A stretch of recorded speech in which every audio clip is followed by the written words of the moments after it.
Ahojte, toto je moje prvé video, volám sa Kristína a môj kanál, takže moje videá budú o andúkach.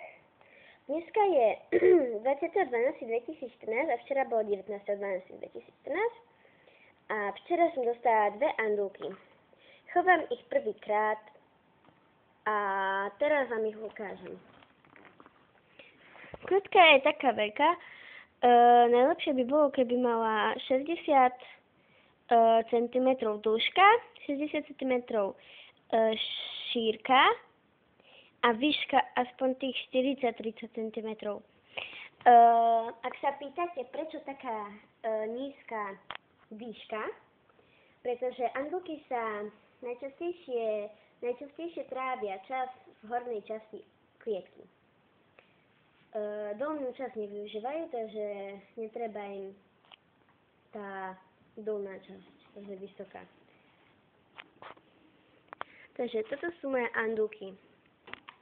Počkajte. Teraz akorát papkajú, lebo som im dala vajíčka. Modrá je Riko, takže je chlapec, a žltá je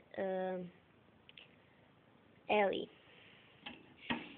V lete im môj ocko postaví volieru na vonku a keď nie sú brat a sestra, tak možno budeme mať aj malé.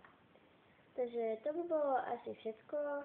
Kľudne sa pýtajte dole do komentov otázky a ja vám budem točiť videá.